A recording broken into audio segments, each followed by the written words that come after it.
So hello guys, gusto mo bang kumita ng libre na walang nilalabas na pera? Na hindi na po natin kailangan mag-invest sa mga website na ito upang kumita lamang. So, pumunta na po tayo sa channel na Pagkakaperaan Online. So baka pag napanood mo itong video ko, baka gusto mo tayo mag-subscribe upang always updated ka. Pero bago sa lahat, panoorin mo muna itong aking intro. O ano, saan, sino, bakit, sa paano, paraan. Minsan, ang swerte mo. So hello, welcome back once again, Pagkakaperaan Online. Dito naman po tayo sa aking computer. Pero ngayon po ang ating ituturo ay isang tutorial o website. Pero ngayon po ay hindi po website ang aking ituturo, kumbaga tutorial at mga kadahilanan sa pag-YouTube. So, disclaimer, hindi po ako professional na vlogger at saka small YouTuber pa lang po ako, pero give advice na lang po sa mga ating mga kasamahan small YouTuber pa lamang. So, ayun na nga, pumpisa na nga po natin kung bakit nga ba meron po tayong 5 rason kung bakit walang nanonood sa ating YouTube channel. So, bakit nga ba walang nanonood sa ating videos? Bakit? So, madami na content ang mga ibang YouTuber na kung bakit nga daw wala nga daw pong nanonood sa ating mga videos. Pati pa sa akin.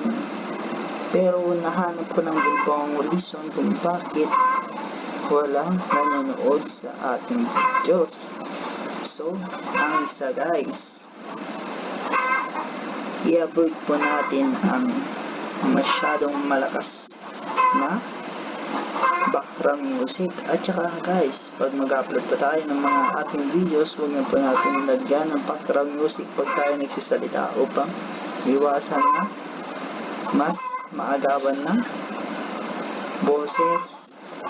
So, kaya nito, so siguro na ako maririnig. So, ang aking pinakaunang vlog na nilagyan ko nga po ng boses, ay nilagyan ko po ng background music. So, ito po ay ganun pala siya, nakaka-distract. So, isa lang din po siyang isang reason kung bakit walang kaya po yan, diba?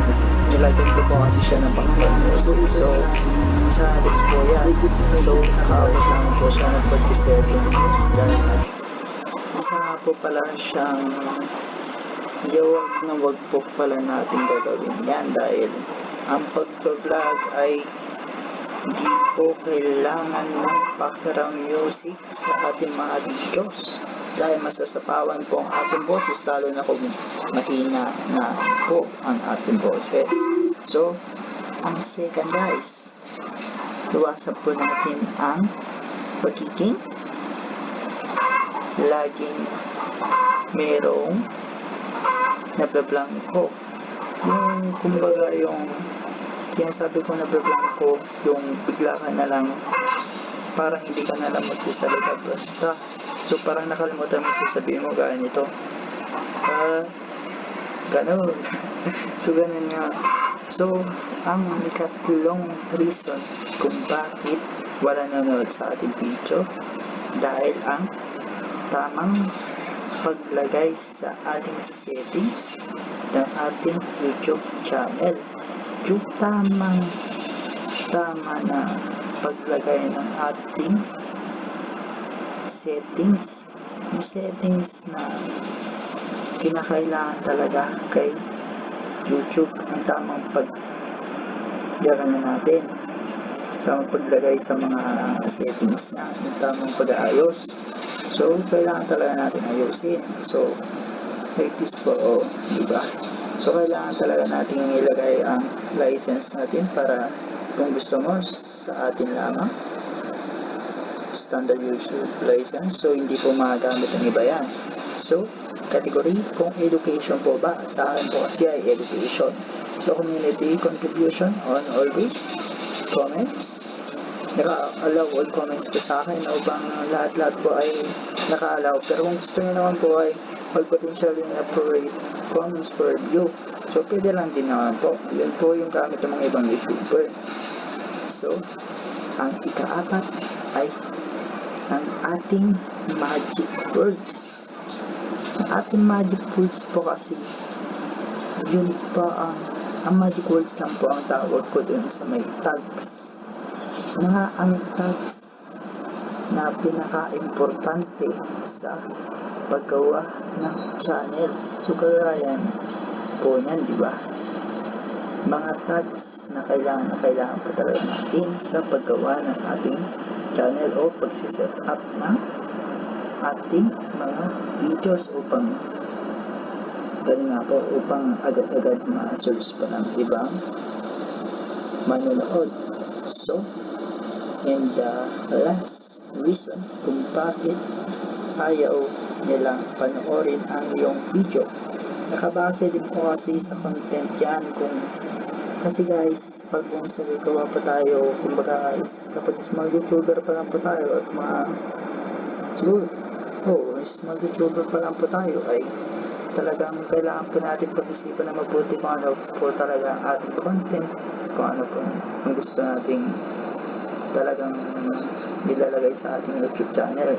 Gaya mo sa akin, si pagkakaperaan online is not ganun lang po. Hindi lang po siya nag-share po ng website na pagkakakitaan. So, ganun po. So, hindi lang po sa website ng pagkakakitaan. So, pati po mga tutorial about kay YouTube, tinuturo ko na din po para ginawa ko na pang tuble. Hindi ko lang po kasi nalagay sa title na with tutorial upang surprise, diba? So, yun lamang guys, 5 reasons kung bakit walang nanonood sa ating channel. So, siguro naman meron din kayong natutunan sa aking content ngayon.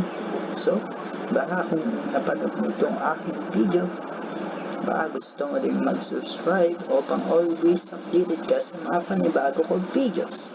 So guys, meron na din po tayong pwedeng pag-message yan kay Pagkakaperaan Online. You can message me on my Telegram, Pagkakaperaan Online po ang aking pangalan doon. So, pwede nga lang po akong message doon kung meron po kayong gustong ipa-review, gustong malaman about sa mga ating topic. So, yun lamang guys. So, maraming salamat. So, siguro pag napanood mo ito, baka gusto mo din i-like, share, subscribe. So, yun lamang po guys. So, maraming salamat ulit. So, sa ulitin, to my next video, abangan nyo na lang po. So, maraming salamat. Pagkakaperaan Online sa inyo. O ano, saan, sino, bakit, sa paano